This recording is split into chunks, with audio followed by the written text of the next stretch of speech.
Halo semuanya, perkenalkan kami dari kelompok 4 akan melakukan analisis proses bisnis pada PT Perkebunan Nusantara 5. Lanjut, jadi di sini kami memiliki anggota kelompok yaitu Aryo Rafa, Cika Dida, Alvan Gunawan, dan Danis Apta. Objek penelitian kami adalah PT Perkebunan Nusantara 5. Jadi, kita akan membahas pertama profil perusahaan. Apa sih itu PTPN 5? Sejarahnya, PT Perkebunan Nusantara 5 atau PTPN 5 merupakan perusahaan yang bergerak di sektor agroindustri, khususnya dalam produksi dan pengolahan kelapa sawit dan karet. Perusahaan ini didirikan pada tahun 1996 sebagai hasil penggabungan aset-aset milik PT Perkebunan, PTP2, PTP4, dan PTP5 yang terletak di Provinsi Riau, Indonesia. Awalnya PTPN 5 merupakan bagian dari kelompok perusahaan BUMN atau Badan Usaha Milik Negara yang berdasarkan peraturan pemerintah Republik Indonesia. Namun pada tahun 2014 terjadi perubahan penting dalam struktur kepemilikan saham PTPN 5. PT Perkebunan Nusantara 3 mengalihkan 90% saham PTPN 5 dari milik negara menjadi milik PTPN 3. Hal ini membuat status PTPN 5 dari BUMN menjadi anak perusahaan dari PTPN 3 sebagai induk perusahaannya. PTPN 5 memiliki areal perkebunan kelapa sawit dan karet yang luas, serta fasilitas pengolahan untuk menghasilkan produk-produk turunan. Perusahaan ini mengoperasikan beberapa pabrik kelapa sawit dan pabrik pengolahan inti sawit untuk menghasilkan produk seperti minyak sawit, inti sawit, palm kernel oil, dan palm kernel meal. Selanjutnya kita akan membahas mengenai visi misi. Jadi di sini visinya adalah menjadi perusahaan agribisnis terintegrasi yang berkelanjutan dan berwawasan lingkungan. Lanjut ke misinya apa? Yaitu pengolahan agroindustri kelapa sawit dan karet secara efisien bersama mitra untuk kepentingan stakeholder, penerapan prinsip-prinsip good corporate governance, kriteria minyak sawit berkelanjutan, penerapan standar industri dan pelestarian lingkungan guna menghasilkan produk yang dapat diterima oleh pelanggan. Penciptaan keunggulan kompetitif di bidang SDM dan teknologi 4.0 melalui pengelolaan SDM berdasarkan praktek-praktek terbaik.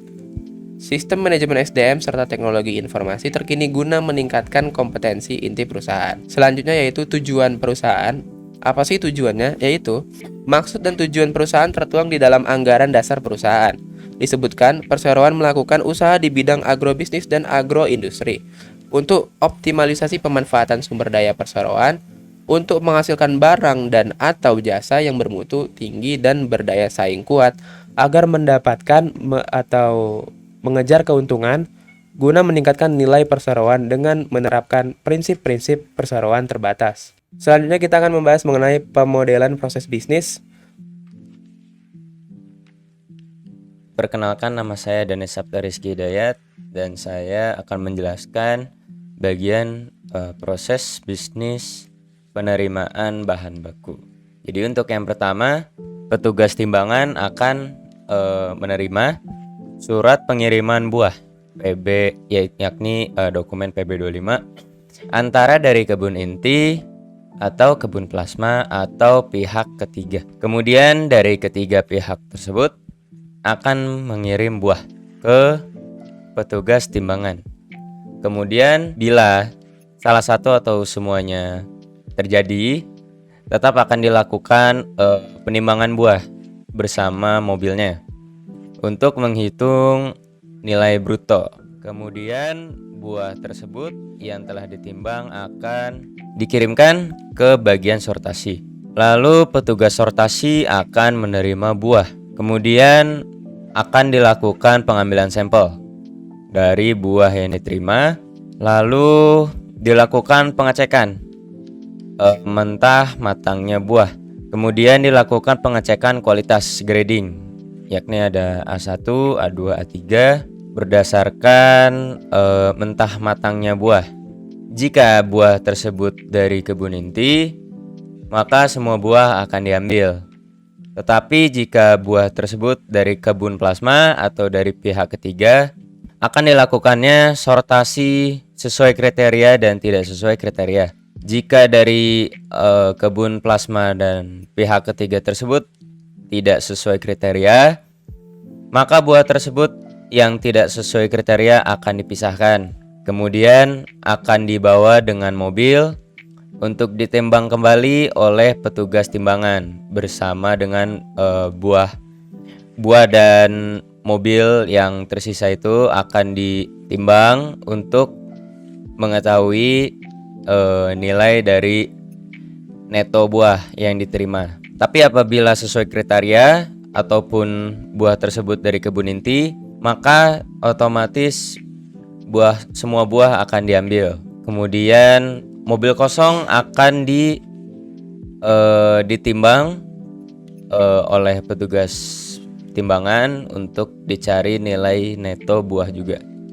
Akan dilakukan pencatatan hasil sortasi dalam surat pengiriman buah telah diberikan oleh ketiga pihak tersebut di awal proses mulai berjalan, yakni PB25. Jadi PB25 ini akan update oleh petugas timbangan.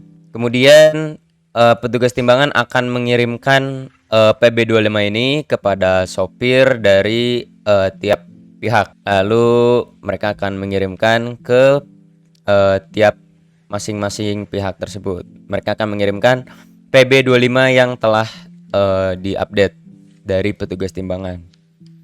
Kemudian akan dilakukan pengecekan sisa buah yang tidak terproses pada hari itu. Kemudian dilakukannya identifikasi umur buah, baik yang kemarin hari dan hari sekarang.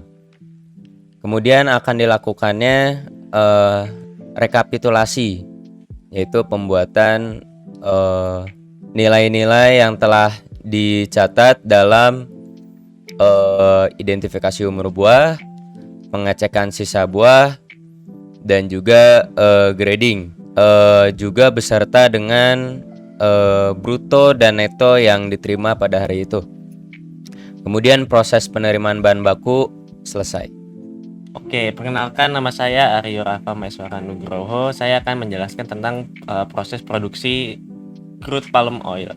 Nah, pertama, proses dimulai ketika petugas timbangan mengirim kelapa sawit ke operator loading rem. Nah, setelah itu operator loading rem membawa TBS dengan konveyor. Nah, selanjutnya itu operator loading rem mengisi lori dengan TBS dan memindahkan lori ke transfer cage. Nah, setelah itu operator rebusan memasukkan lori yang bermuatan TBS ke dalam kettle rebusan atau sterilizer. Nah, setelah dimasukkan, operator rebusan membuat mencatat kegiatan dalam buku jurnal kettle rebusan. Setelah itu TBS dimasak 60 sampai 90 menit.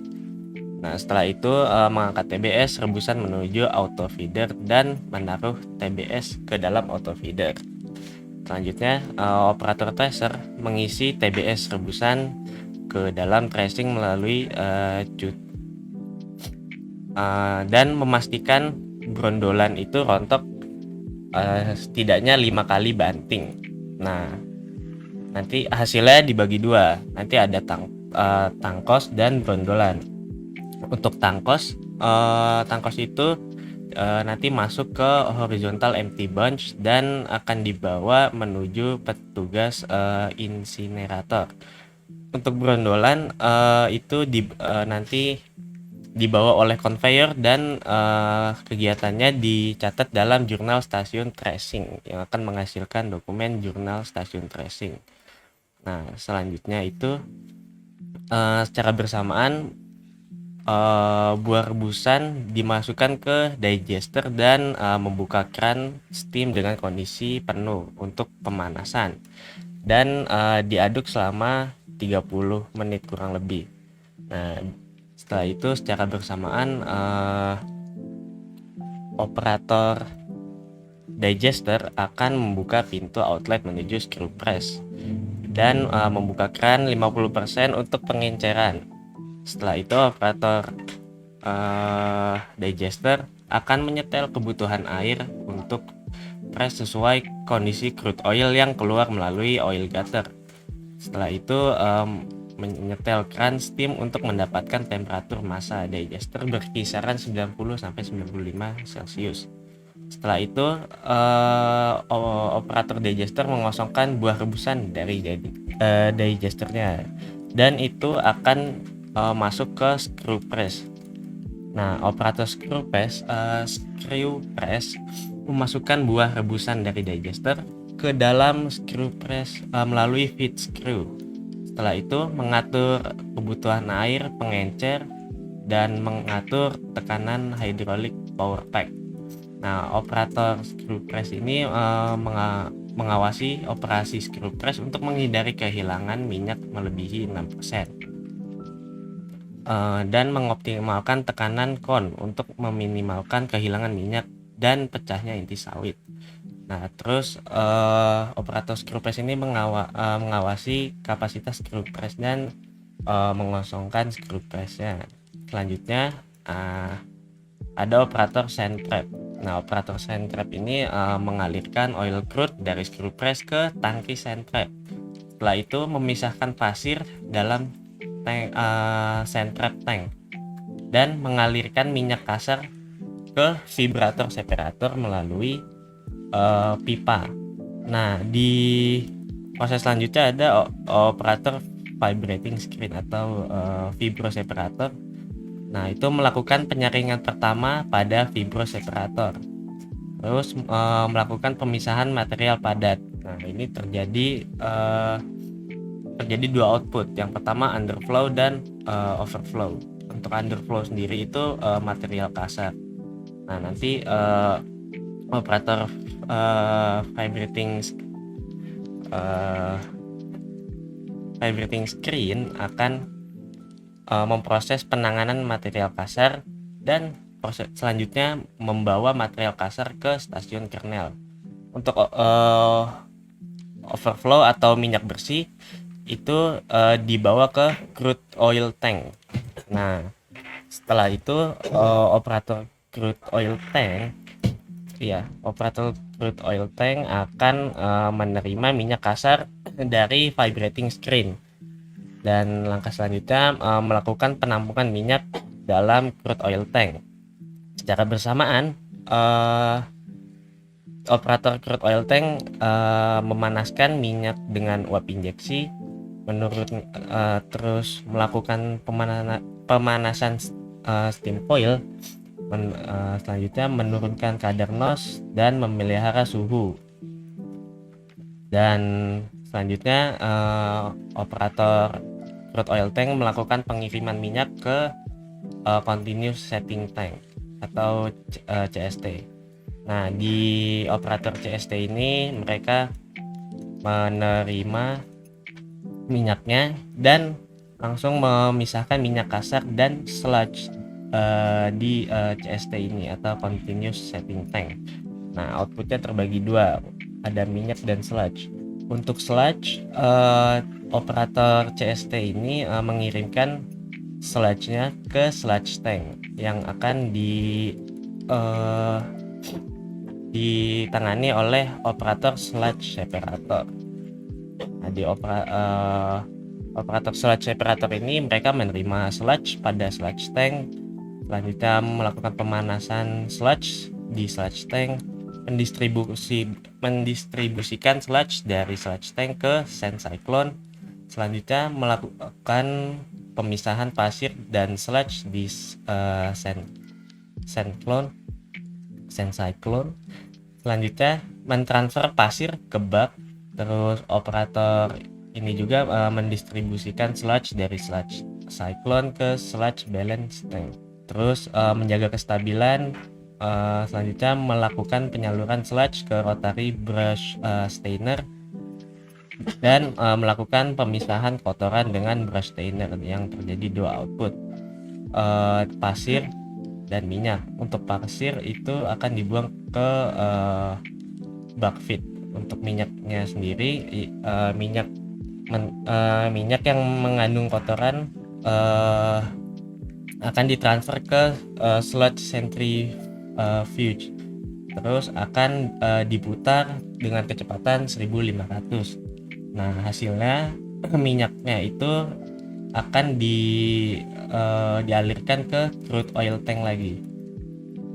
Nah, nanti balik ke pemisahan minyak kasar dan sludge di CST. Nah, untuk minyaknya itu sendiri, tadi kan ada dua output, minyak dan sludge. Sekarang yang untuk minyak, operator CST melakukan pemurnian dan pengeringan minyak, terus melakukan penampungan minyak dalam oil tank, storage oil tank. Selanjutnya melakukan pemanasan ulang di oil tank, lalu mentransfer minyak dari oil tank ke vacuum dryer. Nah, di sini operator vacuum dryer akan melakukan penghisapan minyak ke tabung tank. Selanjutnya itu melakukan pencampuran minyak dengan uap api dengan nozzle.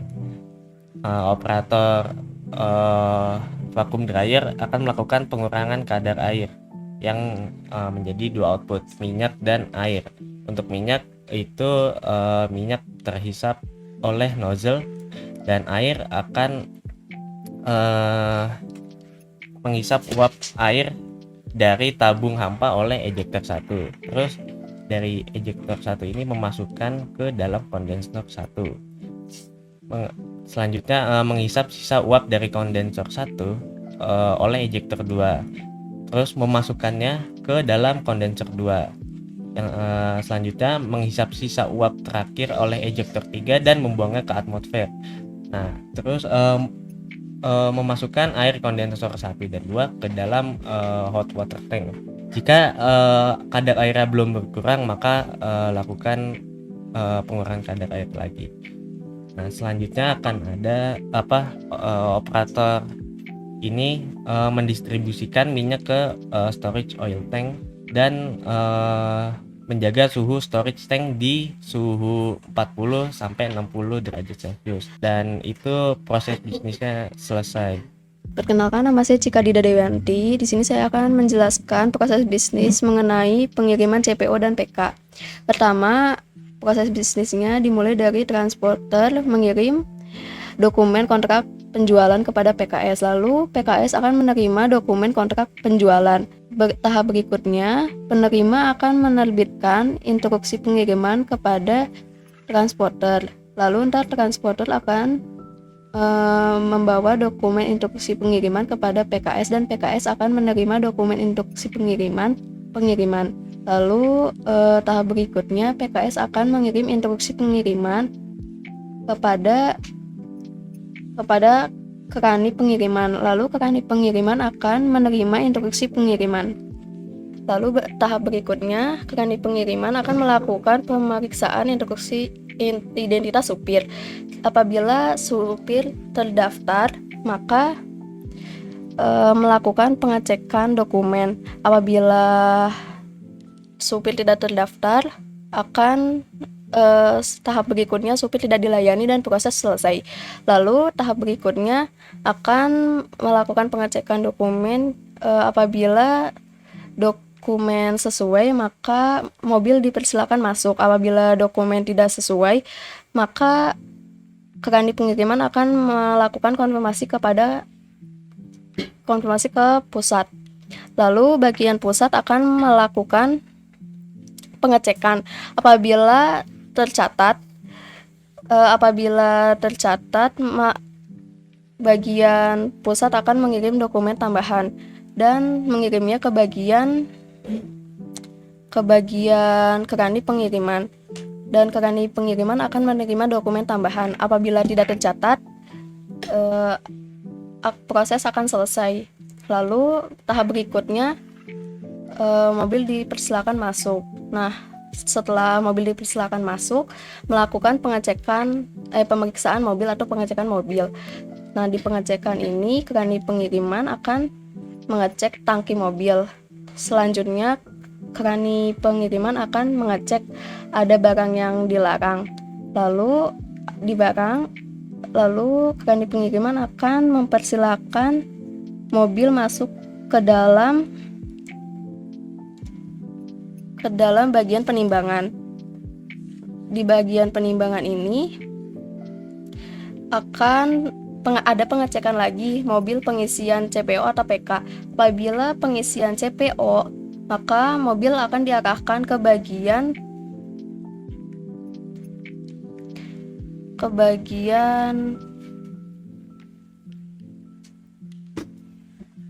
petugas storage tank. Lalu tahap berikutnya petugas storage akan melakukan pengambilan sampel, lalu akan melakukan pengisian setengah dari bak truk. Lalu di situ akan ada pengambilan sampel. Apabila sampelnya bagus, akan melakukan pengisian full, dan tahap berikutnya akan melakukan penutupan terpal dan menyegelnya. Lalu mobil diarahkan kembali ke bagian penimbangan. Lalu apabila mobil pengisian PK, maka mobil diarahkan ke bagian gudang sawit. Lalu akan dilakukan pengisian setengah bak truk. Lalu dilakukan pengambilan sampel, dan tahap berikutnya akan pengisian inti sawit mencapai 2/3 bak truk. Lalu akan dilakukan lagi pengambilan sampel. Tahap berikutnya yaitu pengisian ke dalam bak truk sampai penuh. Lalu tahap terakhirnya yaitu pengambilan sampel, dan setelah itu akan melakukan penutupan terpal dan penyegelan. Lalu mobil diarahkan ke bagian timbangan. Lalu di bagian penimbangan akan melakukan penimbangan tara. Lalu setelah melakukan penimbangan tara, akan mendapatkan muatan neto yang akan dikirim. Lalu berikutnya bagian penimbangan akan melakukan pencatatan dan akan dibuat dokumen PB33. Lalu bagian penimbangan akan mengirim dokumen PB33 ke bagian pejabat yang terkait. Nah, pejabat terkait di sini akan menerima dokumen PB33. Lalu pejabat yang terkait akan mendatatangani dokumen PB33. Lalu mobil dipersilakan meninggalkan pabrik dan proses pun selesai. Halo semuanya, nama saya Alvan. Jadi kali ini saya akan menjelaskan mengenai pembuatan RKAP. Nah, jadi pertama proses akan dimulai setiap 1 tahun, ya, dan ini dilakukan oleh si asisten pengendalian mutu. Terus asisten pengendalian mutu akan meminta dokumen yang diperlukan. Apa itu? Yaitu adalah pedoman RKAP dan norma pemakaian barang yang akan diminta ke manajemen kantor pusat PTPN 5. Setelah itu dia akan mendapatkan dokumen yang diperlukan yang dikirim oleh si manajemen kantor pusat tersebut, dan langsung lanjut ke mengirim dokumen norma pemakaian bahan ke setiap asisten pabrik. Nah, jadi di sini bakal ada parallel gateway yang mana akan melakukan 2 tugas sekaligus secara bersamaan. Di asisten pengendalian mutu itu dia akan menentukan kapasitas pabrik di mana menggunakan dokumen yang didapatkan sebelumnya, yaitu dokumen RKAP. Lanjut, dia akan menentukan jadwal olah, yaitu adalah hari dan jam olah. Lanjut, dia akan menghitung kapasitas olah pabrik yang menggunakan kertas kerja nantinya. Jadi di sini ada juga gateway paralel yang menjalankan 2 tugas sekaligus bersamaan, yaitu meminta rencana produksi TBS ke manajemen kebun inti dan menerima rencana produksi TBS dari manajemen kebun inti.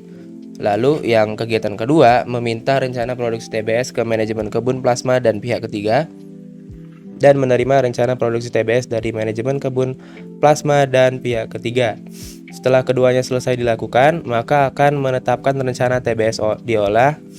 Dilanjutkan dengan melakukan perhitungan rencana produksi CPO dan inti sawit yang juga menggunakan kertas kerja. Dan lanjut dengan mengirimkan hasil dari perhitungan tersebut, perhitungan rencana produksi CPO dan inti sawit yang juga berdasarkan kertas kerja. Pada aktor setiap asisten pabrik, dia akan menerima dokumen yang tadinya dikirim oleh si APM atau asisten pengendalian mutu. Nah, lanjut dengan menyusun kebutuhan jumlah bahan dan pekerjaan yang menggunakan dokumen norma pemakaian bahan. Selanjutnya, dia akan meminta pedoman harga satuan kepada manajemen kantor pusat dari PT PN 5. Setelah itu dia akan mendapatkan pedoman harga satuan yang mana nanti akan digunakan untuk menentukan harga unit barang dan jasa pekerjaan. Setelah itu dia akan menghitung biaya yang dibutuhkan menggunakan dokumen ada dua, yaitu AU 31.1 dan AU 31.2 dan dicatat di kertas kerja. Selanjutnya dia akan mengirimkan hasil perhitungan biaya yang dibutuhkan.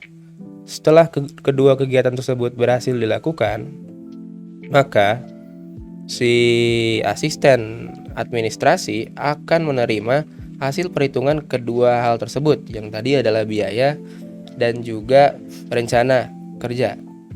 Nah, setelah itu dia akan membuat draft RKP dan menghasilkan sebuah dokumen yang nantinya diberikan kepada kepala pabrik. Nah, kepala pabrik menerima draft tersebut dan melakukan evaluasi draft RKP. Apakah draft RKP disetujui? Jika tidak, dia akan ulang lagi ke kegiatan paralel gateway ini, yaitu menentukan biaya dan menentukan rencana kerja. Jika disetujui, maka dia akan melakukan evaluasi rencana harga pokok, dan juga terdapat gateway lagi, yaitu apakah evaluasi rencana harga pokok disetujui. Jika tidak, dia akan kembali lagi tetapi ke bagian menyusun rencana biaya saja. Setelah itu, jika evaluasi rencana harga pokok disetujui, maka dia akan mengirimkan draft RKP yang menghasilkan dokumennya, dikirimkan ke manajemen kantor pusat. Dan setelah itu, proses telah selesai dilakukan. Terima kasih. Terakhir, yaitu adalah kesimpulan dan saran. Jadi, bagaimana sih hasilnya?